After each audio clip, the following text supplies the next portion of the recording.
Hello and welcome. I am Scrapperlock. This is City of Heroes on the Rebirth server. We are with Psyop, our level 19 Stalker. I just got a bunch of influence from selling some archetype enhancers for Guardians, and so we have so much influence. This character is basically set for life at this point, as if she hadn't been already. And we're going to start working for Mark Freeman. And off we go. And today is another rant. I don't know if this is really a rant, but I guess it'll turn out to be one. A philosophical discussion about game design, I guess. And what we're going to talk about today is balancing encounters. So first, let's define what we mean by an encounter, and then we'll talk about what we mean by balancing, and then we're going to talk about how that concept has changed in the last 30 or 40 years. So what's an encounter? Well, an encounter can be defined in a role-playing game as any scene in which the player characters are interacting with some element of the world that reacts back. An encounter could be a trap, like if you watch the Raiders of the Lost Ark, that trap at the beginning where Indiana Jones has to avoid stepping on all the floor plates and then put the bag of sand to replace the gold, and then he has to run away because he didn't estimate it right. That's an encounter, right? He is interacting with a part of the world that is reacting to him, and there's this sort of two-way back and forth. An encounter could be a social interaction with a set of NPCs. Perhaps a trial would be an encounter, or perhaps a public debate. Savage Worlds actually has mechanisms for these that mechanics for these most other games don't usually. The mechanic is make a persuasion check or an intimidation roll. But in Savage Worlds, they have social conflicts and dramatic tasks that can be used to specify how the back and forth, the actions and reactions of the two sides or the several sides in an encounter are how they're going, how the ebb and flow is going, who's winning and losing the encounter. Many times an encounter might not require any mechanics. It might simply be a social scene amongst PCs and NPCs where the player characters are talking to the king and the king is asking them questions and then sends them on a quest. And that could be considered an encounter.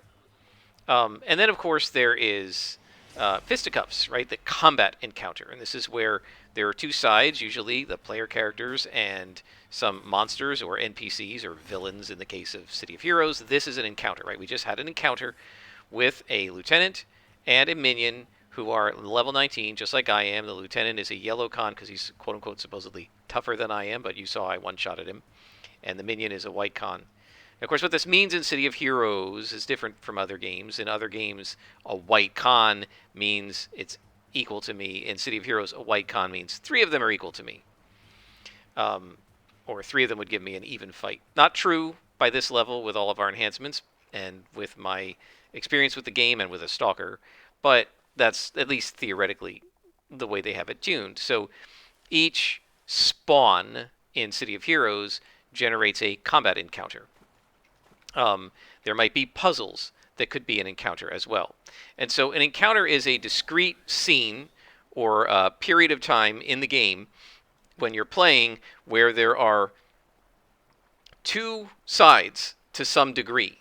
Whether they're at opposition or not, they're reacting to each other.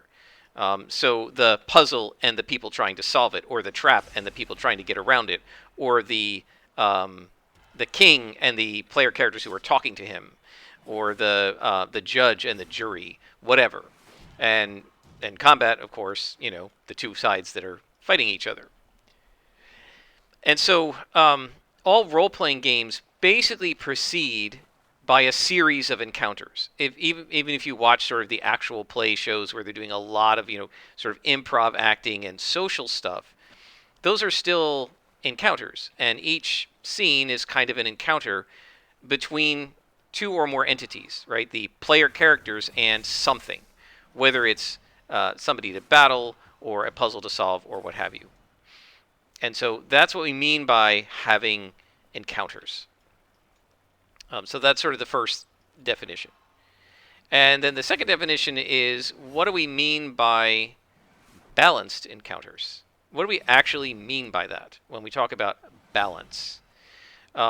Because a lot of people use the word balance, but it's not always clear exactly if they mean the same exact thing. So, and it may be hard to specify whether balance has been achieved or not in different types of encounters.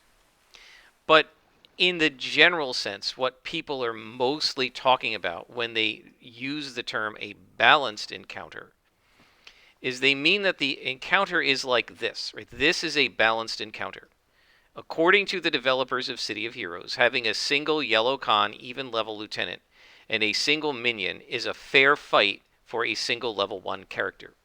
And City of Heroes is designed algorithmically with some random variance, plus or minus, so you might get a +1 minion or -1 minion. City of Heroes is designed to provide you with balanced encounters. They create spawns of enemies that are meant to be taken on one at a time, and that when you do that, you and your group, if you go in with a group, should have a fair, even, and reasonable fight.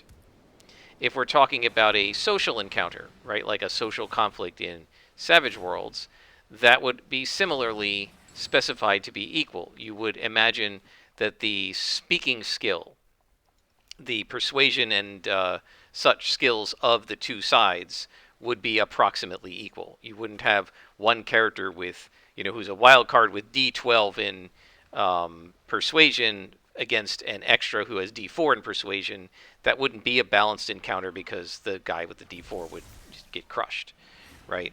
So a balanced encounter is usually seen as one that is a fair fight, where the game master has scaled the encounter or chosen the enemies or the challenge to be appropriate to the power level, whether it's a character level or number of points in champions or what have you, the power level of the characters. So in champions, you wouldn't take a bunch of 200-point weak characters and put them up against the Crimson Claw, who's a 2,000-point or something villain.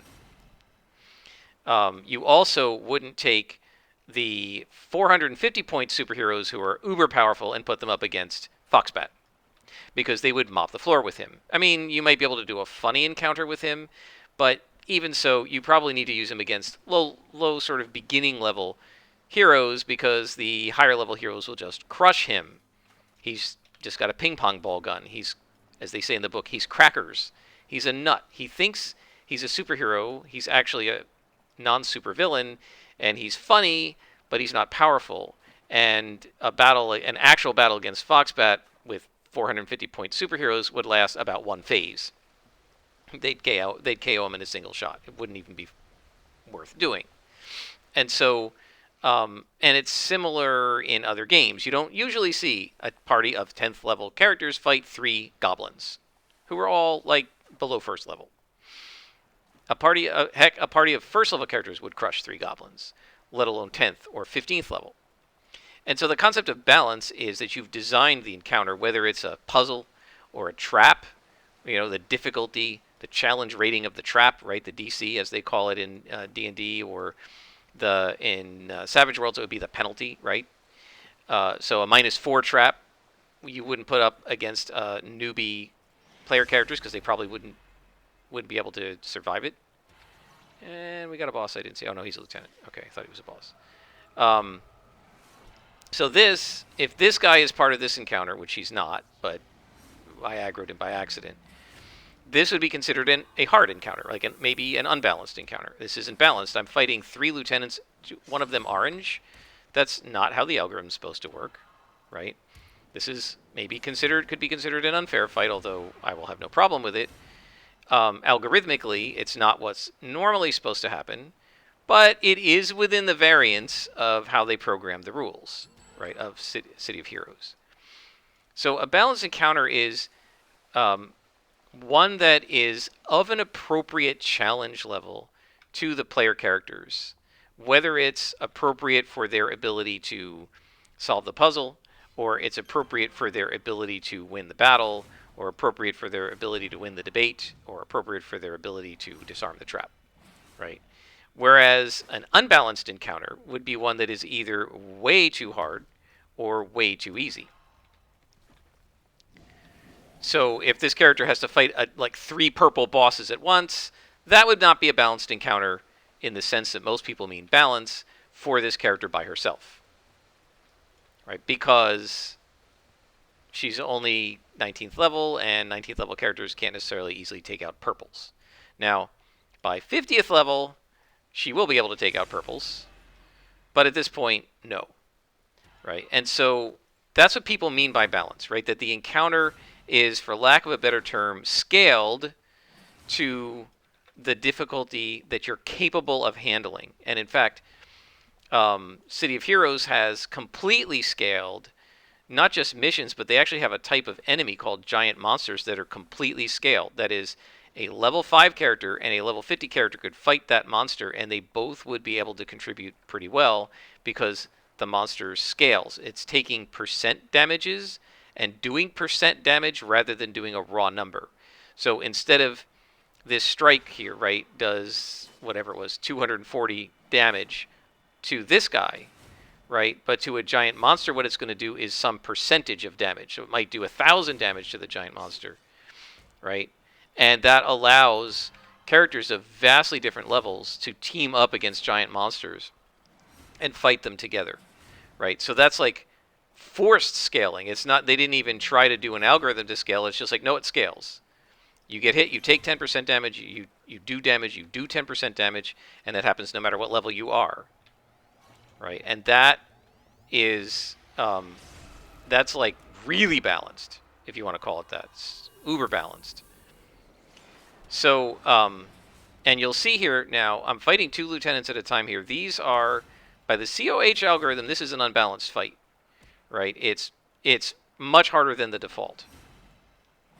Now, I don't know if that's a bug or if that was intentional in this particular mission. It's, as you can see, no problem for us because, you know, it's a stalker, right? You just do massive damage with a one-shot to start the battle. And it gives you a huge lead, and you're going to win. Unless you screw up, which I can do, but usually don't. So that's kind of what people mean. And one of the things that GMs are usually trying to achieve is balance. What they want to do is not make every single encounter the same, right? But kind of like you're seeing in this mission, where some encounters are a little easier than others and some encounters are a little harder than others.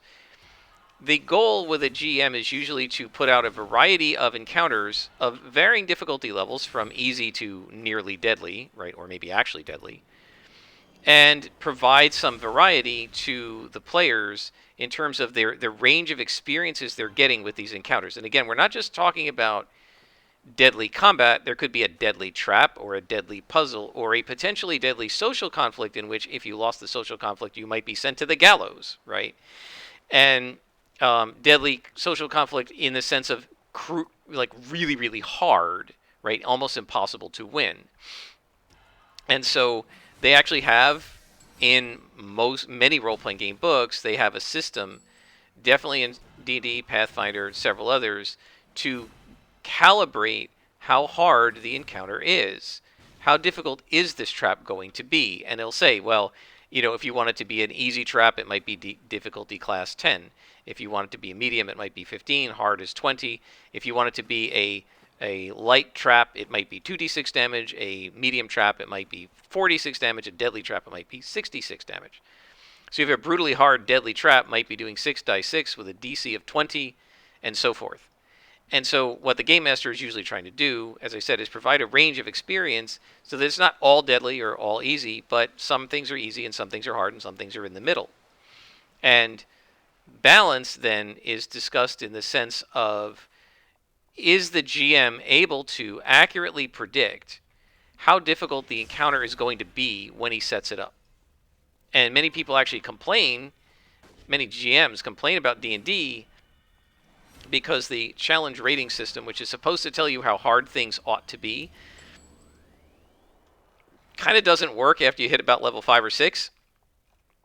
It'll work somewhat before that, but it's based on a bunch of false assumptions, like that the player characters are going to be doing what is it, 6 to 8 encounters per day between rests, which players usually don't. The average is usually much more like 3 or 4 encounters, and then they try to take a rest. So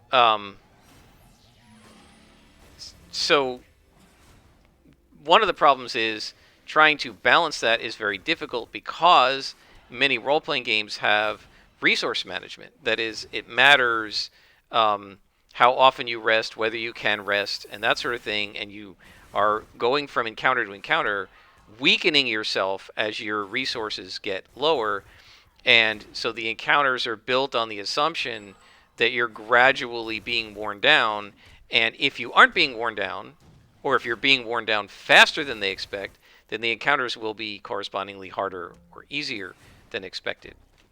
And so people have struggled, particularly in the upper levels in D&D, because the challenge rating system is not exceptionally good at providing the GM with the tools that the GM needs to accurately predict how hard an encounter will be.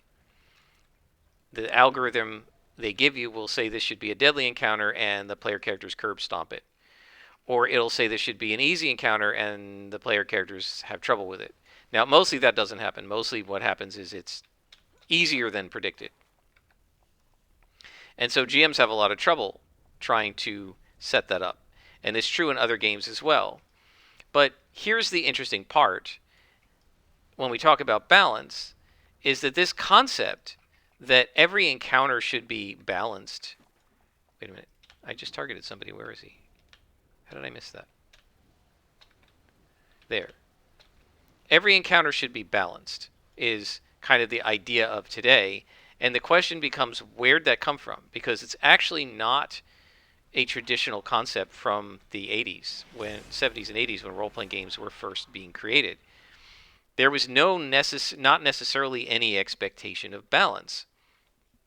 If you look in the Dungeon Master's Guide, they give you, and the Monster Manual of AD&D, and certainly before that in the older books, they give you no algorithm, no method, no table or chart at all for calculating how hard an encounter is or how hard it quote-unquote should be. In fact, they don't give you, they lump the monsters by how powerful they are from rank Roman numeral 1 to Roman numeral 10. And you can kind of think of each Roman numeral as almost like 2 levels, but monsters didn't have levels back then. They had hit dice, and hit dice didn't tell you the whole story. So they have monsters like ranked in power level in the Dungeon Master's Guide, right? They have tables 1 through 10 of increasingly powerful monsters, right? But these were not presented to the reader as if these are the monsters for those levels of player characters. Quite the contrary. Whether you encountered a rank Roman numeral 1 or rank Roman numeral 6 monster entirely depended on where you were in the world. It was context-based rather than party-based. If you were in a dungeon on the 3rd level, the GM had a higher probability that he would be rolling on the Roman numeral 2 or 3 charts or 4 charts than Roman numeral 1. So the monsters on those charts were going to be tougher. And so it was entirely based on where you are. And there were 2 relevant elements of location. If you were inside a dungeon, which doesn't necessarily mean underground, it could be a tower or something like that. It was entirely based on what level of the dungeon, what floor of the dungeon you're on. The first floor was easiest, and the 16th floor or whatever was hardest. I think it went up to 16 or more, right? And so as you went up in floors or down in delving floors, as you went up in floors, or down in levels of the dungeon, the threat level increased. The conceit of the game was that the deeper parts of the dungeon are older, and they are under the power of much more powerful creatures. So the most powerful, the boss of the dungeon, if there was one, was going to be at the bottom. And, or if it's a tower, is going to be at the top of the tower, like the wizard at the top of the tower. And so the only control players or GMs would have had if you were using these tables to build dungeons, which is what you were kind of supposed to do. That was the guidelines of what you would find where. The only way you could calibrate or correct for what danger threat level you were facing was if you regulated where you are, right? That is to say, if the GM starts you on level 1, he's starting you on a weak threat, right? If somehow he gives you a tunnel to level 5, he's now transitioned you into a higher level threat. And players could kind of calibrate their own difficulty, like how much difficulty they wanted, by choosing whether to go to the next level or not. Now, there were mechanisms that were designed to maybe trick the players into going down a level when they didn't expect it, and that wasn't necessarily mean or adversarial. It was, that's part of the challenge, and as a player, you're supposed to be alert to this, and you're supposed to be watching for it. All the players knew the rules. Everybody knew that the deeper you went into a dungeon, the more dangerous it got. And that was the only balance there was. But if you, as a first level party, you somehow ran down to the 5th level of the dungeon, you were going to be facing things like beholders and stuff, and they were going to kill you. And everybody knew that that was true, right? So it wasn't some secret, and it wasn't GMs trying to like pull a fast one on the players. Everybody knew that that was part of the game, right? And so there wasn't any explicit scaling. It wasn't like the players are first level, they're going into a first level dungeon, and all of the encounters are for first level characters. That's kind of not how they did it. Now, obviously, if you're playing with a first level party, you might make a dungeon that only has 2 levels, and you'd figure they're going to level up a couple of times during the adventure, and after they finish cleaning out level 1, they become level 2 characters, and then they go down to level 2 and fight the more powerful monsters. That you could certainly do, and that's pretty much the only concession that was made to balance or difficulty. And then if you look in the wilderness, that's the other type of encounter besides dungeons. What you see in the wilderness charts is everything is entirely based on ecology. Things that live in the cold are found in the mountains, and things that live in the wet are found in the marsh and the swamp. And like Gygax didn't care whether the things in the swamp were going to crush a level 1 party. That's just not relevant, right? The party doesn't want to get attacked by marsh creatures. They shouldn't go into the marsh. Pretty simple. And so the idea in old school D&D, and I'll talk about old school Champions too, because it's the same way, was that like the encounter is there. It is the encounter. It's what's appropriate for that world in that place at that time. If it is appropriate to have, a bunch of angry treants parading around the forest looking for humans to kill because of what's going on in the world, right? Then that's what's there. And if treants are too powerful for the party, well, then the party better run. Because the world is the world, and what's there is what's there, and it's not supposed to be scaled for the players. And they do some of that in City of Heroes, by the way, guys. In the door missions, these are all scaled. But the outdoors is not scaled. Right? If this character at level 19 goes into Craze Folly, she will be one-shotted by the first thing that hits her. She will aggro it, and it will kill her. Because it's level 35 or 38. And it will just do more damage than she even has in her hit point bar. Right? She has, 500 or something, 568? It's going to do 800 damage, and she will just get crushed. Because she doesn't have the resistance in yet, right? She only has 5% resistance to some of these things. At higher levels, she'll have more, presumably. And so, and when she attacked, if she had a chance to attack it, she would only do, pittance damage to it. She would only move its health bar that much. Instead of almost being able to one-shot it, right? Because it's way over her level. And that's what's in Craze Folly. It doesn't rescale to your character if you walk in at 19th level. So there's some of that in City of Heroes as well. City of Heroes sort of straddles the line, actually, between old school and new school games, I think, because it was put out in 2004, but it was made starting in like 99 or 2000. And so it was made by people who like grew up on old school champions and playing D&D and stuff in the 80s. So they still had some of that mindset when they built the game. So there was no concept, none, in original D&D of a balanced encounter. It was just what's there, what's in the dungeon is in the dungeon, and what's in the wilderness is in the wilderness, and it's up to the players to figure it out. In Champions, there is also no algorithm presented anywhere in the original Champions books through 4th edition. I believe maybe until this day, but there certainly wasn't one back then, to help the GM figure out if the villains are powerful enough or too powerful or whatever. There's no. I created one where I could run them through a formula based on PD, ED, speed, number of attacks per phase, number of phases you get per round, which is per combat turn, which is speed, dexterity levels, and I created like an algorithm that I could use to quickly tell whether an encounter was good enough or not. But that was something I created. It was not available to the general public from the developers, right? They didn't create that. They gave you a bunch of enemies in the enemies books, and you used whichever ones you want. And other than looking at the point totals, which sometimes can be very misleading depending on whether the character has a bunch of obvious inaccessible foci or something like Ankylosaur, right? He had a pretty low point total given what he could do, but he had obscene powers, which, by the way, some of them were actually not correctly done.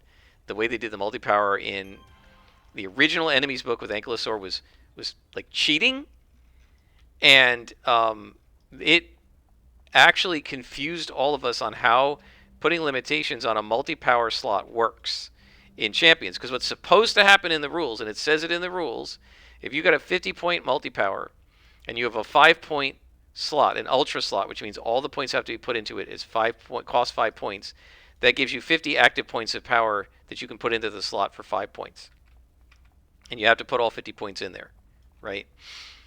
And what they were doing is then putting like they wanted it to be an N and D and no normal defense attack, which makes it cost 10 points per point of dice. So you should be doing a 5d6 N and D. But what they were doing was they were putting the N and D on like a +1 limitation charges, and then making it a 10d6 N and D. It was completely obscene.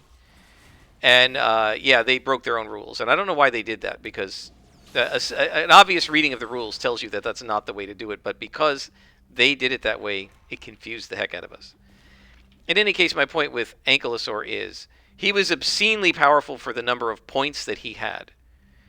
And he had a buddy named Wyvern who was also powerful but reasonable for the points that he had, because he didn't have all these foci and stuff, these power limitations.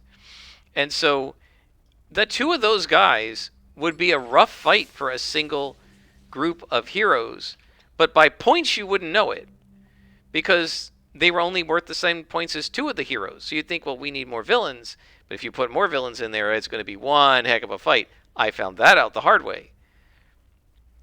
And, you know, Ankylosaur had quite the rep after I used him the first time, because they almost lost that fight because he was so obscene.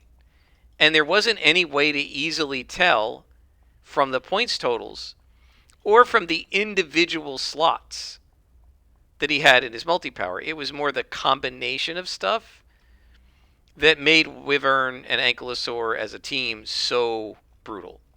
At least when my group faced them when we were new players. Now I probably would have been better against him, but I have a lot more experience, right?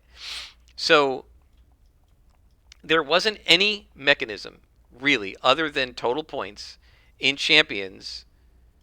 Where's this thing that we're looking for? Oh, we got to go south. There's got to be a way.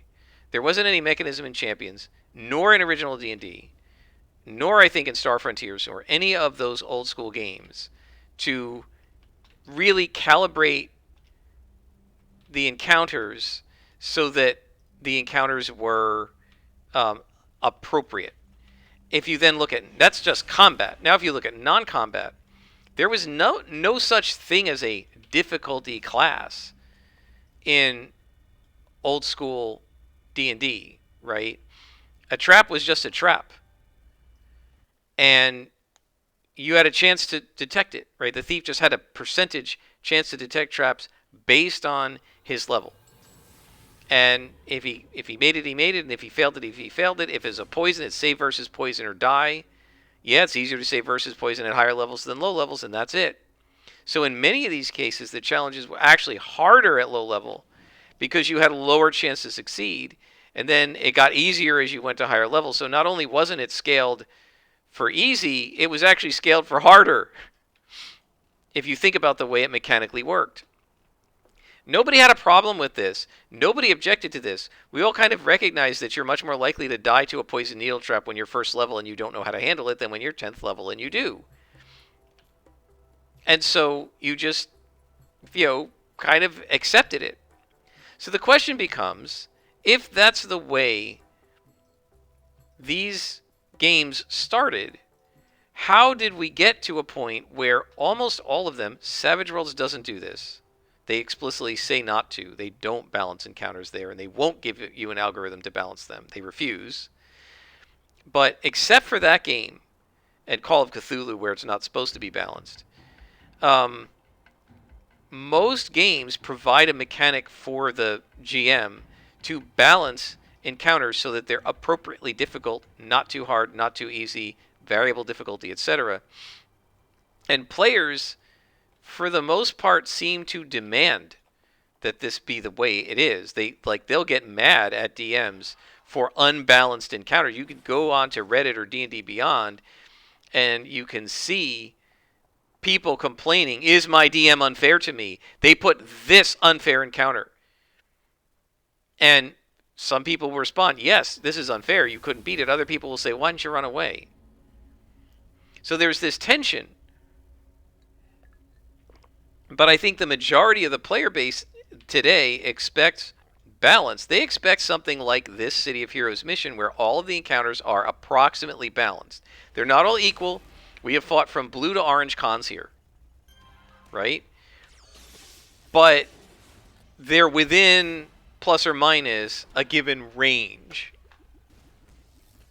And that makes it feel, quote unquote, balanced. And this is what most players are expecting from their GM in most tabletop role-playing games these days, it seems to me. So where did this come from? If it was never in the hobby in the first place, it must have come from somewhere. Well, I was watching a YouTube video where several guys were talking about this, and the one guy he's the guy from the channel Rollin' Bones, which is a good channel, and feel free to watch it. Can't remember his name, but his person name, but his channel name is Rollin' Bones, and he said, and I think I agree with this, that he believes that the video game, is what brought about the advent of the balanced encounter. That in the 90s, when video games were being made to mimic, and even 80s, like Ultima and stuff, to mimic the game D&D, right, and other role-playing games, these were mostly solo computer games that had to be run algorithmically by the computer. And in a computer game like this right here, in this mission, who's our game master? The computer, the algorithm. Well, the developers are, right, because they wrote the algorithm. But the action, the guy who's acting as the GM right now in this scene and in this whole mission is the computer. The computer is algorithmically executing programs that function in the same way as the GM making decisions and judgment calls and rulings. And the computer is not a human and can't look at what's happening and calibrate as we go, so it has to be given a series of algorithmic rules for how to generate encounters that a GM might generate by feel, by intuition. The computer has to do it by executing commands. And so the designers of these computer games clearly made the decision that we have to find an algorithmic way, like the challenge rating chart in D&D, to program encounters so that they are an appropriate challenge for players. Otherwise, people will get frustrated at our game. They'll log out. They won't buy it. Right? They'll say it's too hard or it's too easy. Right? Some games have difficulty settings, but early on, a lot of them didn't. And so, how do we scale it properly?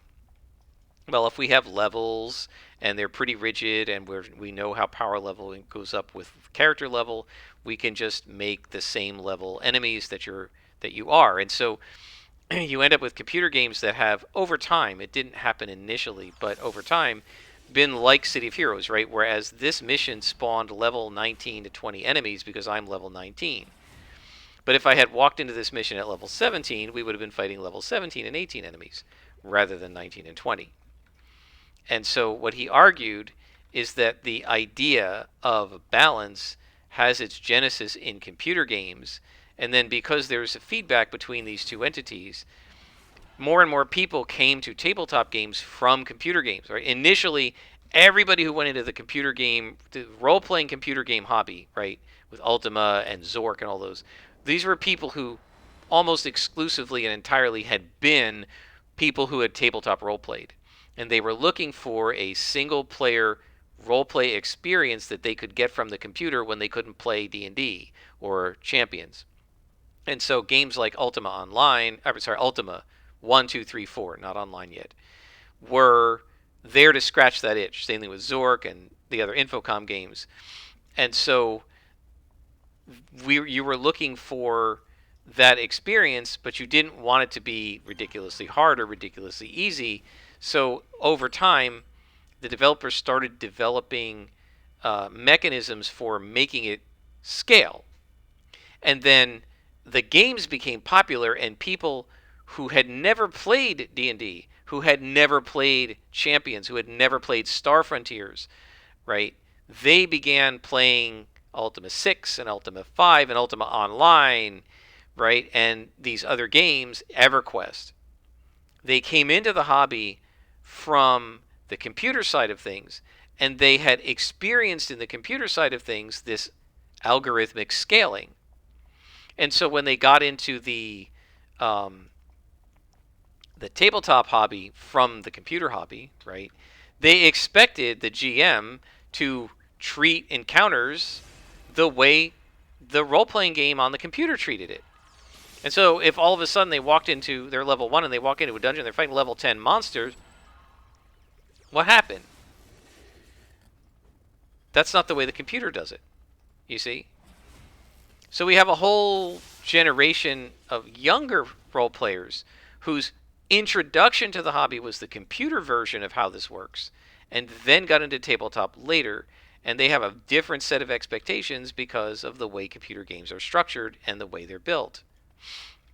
And so what he argued is that the reason modern D&D players are looking for, and then, before we get to that, so once that happened and you started getting people from the computer hobby getting into tabletop and being frustrated by the lack of quote-unquote balance, the role-playing game designers started putting balance mechanisms into the game because that's what people were looking to do.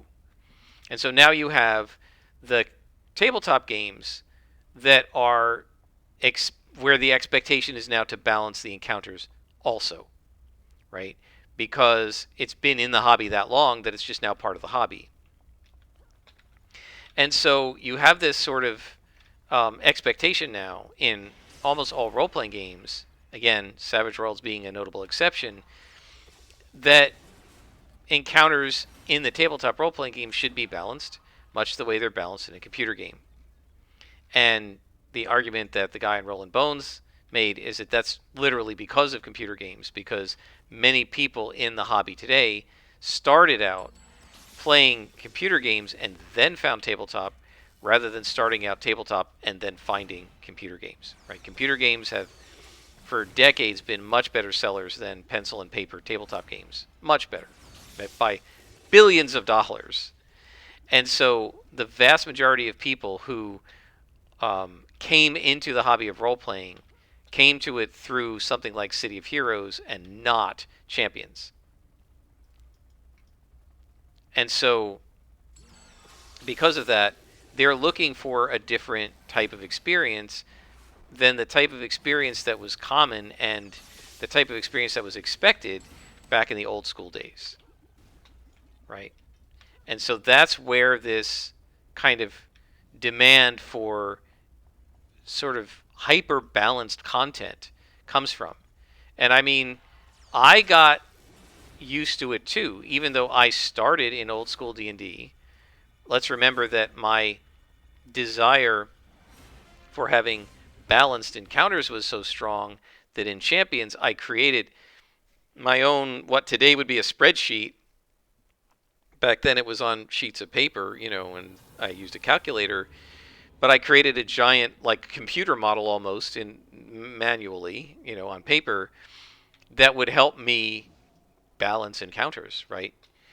And so I wanted this too. When I saw how City of Heroes worked, I said, this is brilliant. This is how all of these games should be. I used to get frustrated in other games.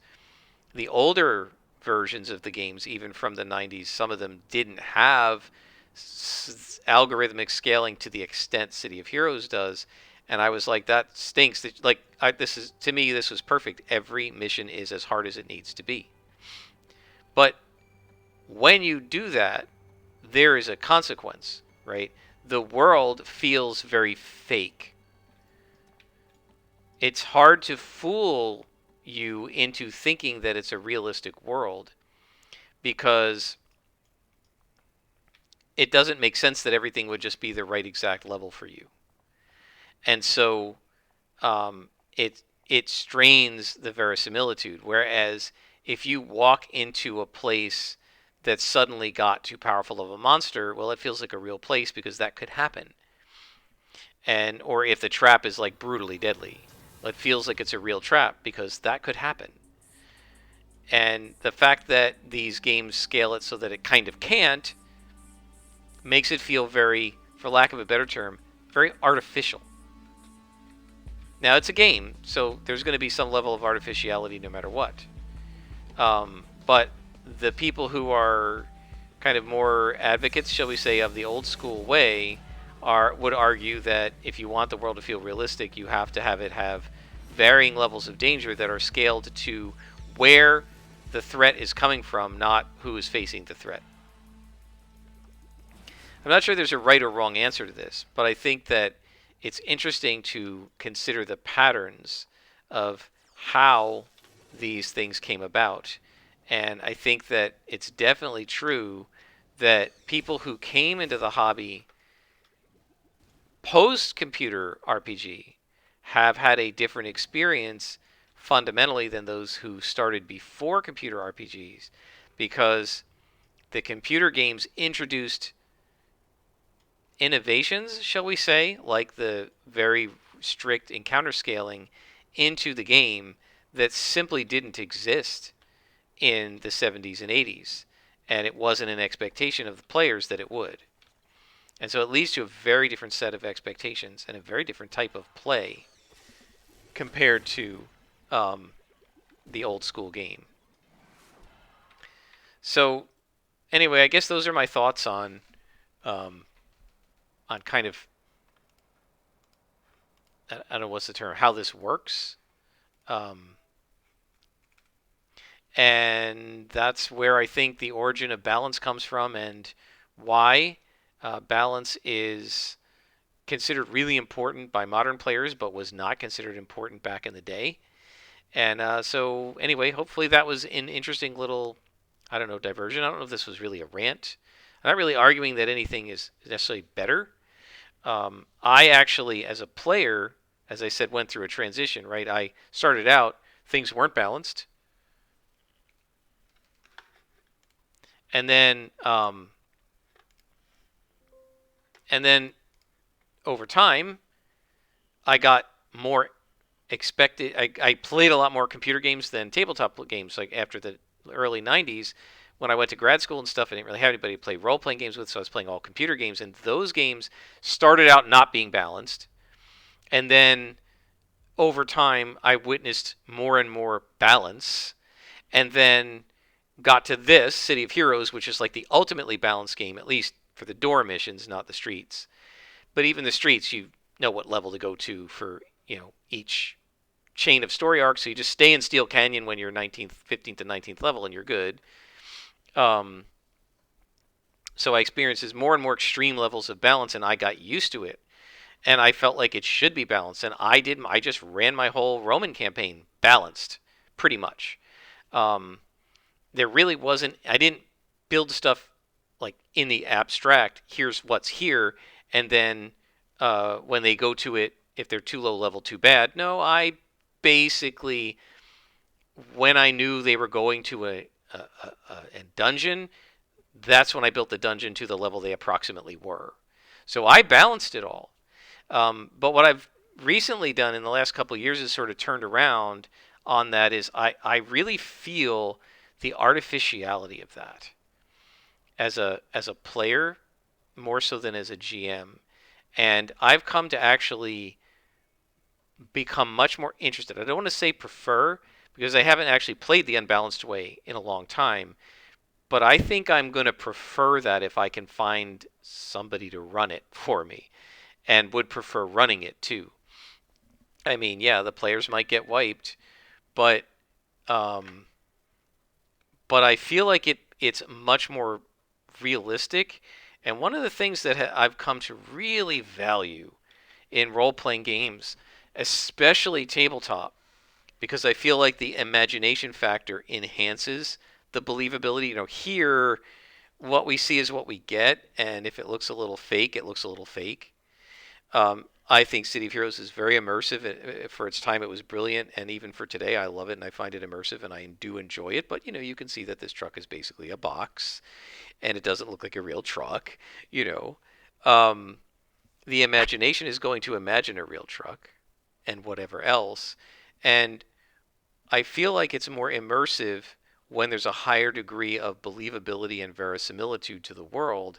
That's what I'm looking for, is to immerse myself, to believe for that 3 hours that we're playing that I'm actually in this haunted inn or in this dungeon with the moisture dripping down the walls and the roar of the dragon in the distance. I want to hear that in my mind's eye or ear and experience that.